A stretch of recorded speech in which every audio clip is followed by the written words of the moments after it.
नमस्ते, अभिवादन आपका इनोसेंट इन्वेस्टर के इस नए वीडियो में आपके लिए डिस्क्लेमर। उसके बाद बात करेंगे steel authority of India limited. 10% भाग गया ये स्टॉक। इसमें सर्किट लिमिट होती नहीं है क्योंकि ये एफएंडो का स्टॉक है, इसलिए बहुत ज़्यादा चांसेस थे कि अगर ये 64 रुपये को ब्रेक कर पाता तो आज ही हमको 15 से 20% का अपटिक देखने को मिल जाता। खैर ये हो नहीं पाया और इसका सबसे बड़ा जो कारण बन के आया वो था 64 रुपये के ऊपर, इसके ऊपर जो बरकरार था रेजिस्टेंस। अगर हम इसको समझना चाहें कि रेजिस्टेंस 64 पे कितना बड़ा था, उसको आप मेरी पुरानी वीडियो देखकर भी समझ सकते हो। यहाँ पर मैं एक शॉर्ट फॉर्म में आपको बताऊंगा।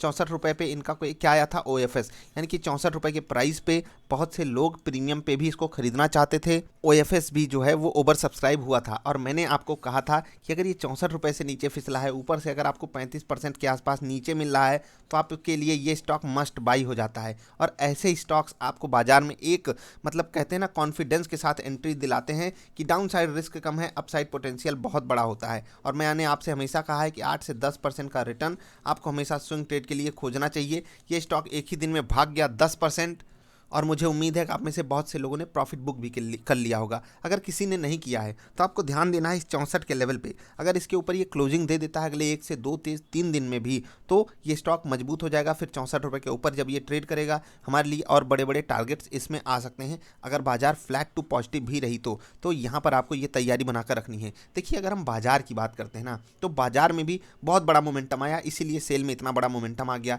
रिजल्ट मैंने आपके साथ डिस्कस ही किया था, रिजल्ट कितना बेहतरीन है वो मैंने आपको समझाया हुआ था कि किस तरीके से 1 रुपये वाला EPS बढ़कर 3 रुपये हो गया, और जो कि बहुत बहुत बहुत पॉजिटिव साइन होती है। सेल का रिजल्ट धमाकेदार था, इसीलिए यहाँ पर अपटिक आने की पूरी गुंजाइश भी थी। इसी कारण आज आप देखिए स्टॉक जो है बिल्कुल फ्लैट ट्रेड कर रहा था। सुबह के सेशन में कोई ये नहीं कह सकता कि मेरे पास लेने की अपॉर्चुनिटी नहीं थी। बिल्कुल फ्लैट स्टॉक खुला था और उसके बाद कितना बढ़िया अपटिक इसने हमको दे दिया। क्या ये अपॉर्चुनिटी ढूंढने के लिए आपको वेट करना नहीं बनता है? मैं इसीलिए कहता हूँ ना, ये बाजार आपको एक दिन में इतना दे देगी जितना आप 3 महीने 3 साल में हो सकता है ना कमाए हो। अब आप सोचिए कि एक ही दिन में बाजार अगर आपको 10% का रिटर्न दे रही है, और अगर आप 2x या 3x का लेवरेज लेते हो, तो आप सोचिए 3 साल का बैंक रिटर्न, इवन उससे भी ज़्यादा आपने एक दिन में कमा लिया या नहीं। और बाजार में ये सारी अपॉर्चुनिटीज़ अवेलेबल हैं, इसीलिए मैं आपको कहता हूँ सब्र से काम लीजिए, अपने आप को समय दीजिए, सीखने के लिए अपना समय बिताइए। अगर आप बाजार में 10 घंटे देकर चाहते हो कि आप 10 मिनट में पैसे कमा लो, ये पॉसिबल है। लेकिन अगर आप सोचते हो कि मैं बाजार में नया नया आया और 10 मिनट दूंगा और तुरंत 10 मिनट में मुझे पैसे कमा कर निकलने हैं, बाजार आपको नहीं कमाने देगी।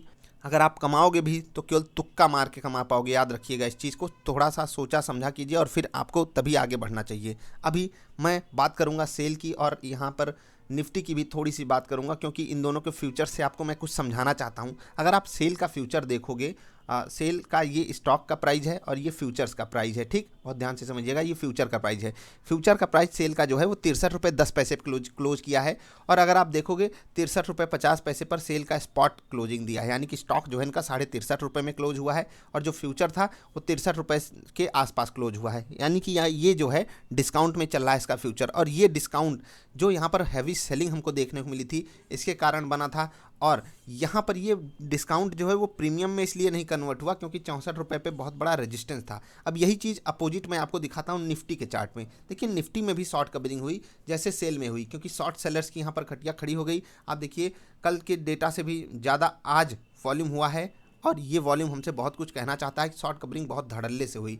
निफ्टी में यही चीज़ समझाता हूँ, 14,335 पे स्पॉट ट्रेड कर रहा है, यानी कि निफ्टी 50 14,335, और निफ्टी का फ्यूचर जो है वो 14,395, 60 रुपये का प्रीमियम। अभी ये प्रीमियम कम यहाँ पर बहुत ज़्यादा क्यों है और सेल में कम क्यों है? इसलिए क्योंकि 14,000 के ऊपर निफ्टी जब निकली तो बहुत बहुत बहुत पॉजिटिव हो गई, और लोगों ने 13,950 या 13,975 को सपोर्ट मानकर बहुत तगड़े से हाई बाइंग पोजीशन यहाँ पर क्रिएट की, और इसी के कारण प्रीमियम बढ़ता चला गया। और सेल में क्या है कि जब तक 64 के ऊपर ये निकला नहीं, तब तक इसमें पॉजिटिव पोजीशन क्रिएट करना बिल्कुल गुनाह के बराबर था। जैसे कि यहाँ पर मैंने आपको बाइंग की सलाह दी, यहाँ पर मैं आपको बिल्कुल सेलिंग की भी सलाह एक बार के लिए दे सकता हूँ 64 के ऊपर, जब तक ये सस्टेन न करे। क्योंकि 64 रुपये एक ट्रांजैक्शन का, बड़े ट्रांजैक्शन का, जिसपे OFS आया है, 10% की हिस्सेदारी का ट्रांजैक्शन हुआ है, वहाँ पर एक बहुत बड़ा रेजिस्टेंस बनेगा सेल के लिए। अगर बाजार पॉजिटिव टू फ्लैट भी रहती है, मतलब थोड़ी बड़ी चलती है, तो भी स्टॉक को यहीं इसी रेंज में ट्रेड करते हुए मैं देख रहा हूँ। इसलिए मैं आपको बिल्कुल सलाह देता हूँ कि 10% के आसपास का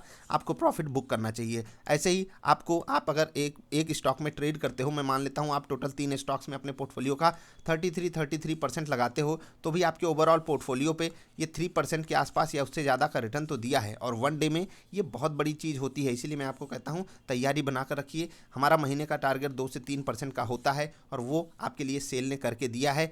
मैं कोशिश करता रहूँगा कि आपको हर महीने ऐसे ही स्टॉक्स बताता रहूँ, बस आपको हमारे साथ जुड़े रहना है, अच्छी अच्छी चीज़ों को सीखते हुए चलना है। हम कोई जल्दबाजी नहीं करते, हम कोई चमत्कारी स्टॉक नहीं बताते, हम जहाँ ट्रेड करते हैं ठीक ठाक ट्रेड करते हैं, अच्छी खासी क्वांटिटी लेते हैं और उसको लेकर आगे बढ़ते हैं। आई होप आप बात को समझोगे। अगर आपको चमत्कारी लोगों को ही देखना है, आप जाकर देख सकते हो। हम यहाँ पर आपको सिखाने की बात करते हैं, सीखने के बाद हम तभी कमा सकते हैं। और यही मेरा मतलब एक बार के लिए मोटो भी है कि हम जब तक आपको यहाँ पर कारण नहीं बता देंगे, मैंने आप जाकर वीडियो देखिएगा रिजल्ट वाली, कितने कारण मैंने यहाँ पर बताए थे सेल को लेने के, तब आप समझोगे कि हाँ कॉन्फिडेंस नाम की चीज़ कहाँ से आती है। अभी के लिए इतना ही, मिलेंगे फिर से। और हाँ, एक और वीडियो आपको देखने को बोलूँगा कि मैंने जो 3 दिन पहले जब निफ्टी में भयंकर क्रैश आया था, इस वाली गिरावट पे, इस वाली गिरावट पे, इस वाली गिरावट पे, मैंने आपको स्टॉक्स बताए हैं या नहीं लेने के लिए। जाकर आप देखिएगा वीडियो, कौन कौन से स्टॉक्स बताए हैं और वो कितना बढ़िया भागे हुए हैं, इवन निफ्टी से भी बढ़िया वो परफॉर्म किए हुए हैं। तो बस अभी के लिए इतना ही, मिलेंगे फिर से किसी अच्छी वाली वीडियोज़ में। तब तक के लिए हंसते खेलते रहिए यार। वीडियो देखने के लिए आपका बहुत बहुत आभार, धन्यवाद।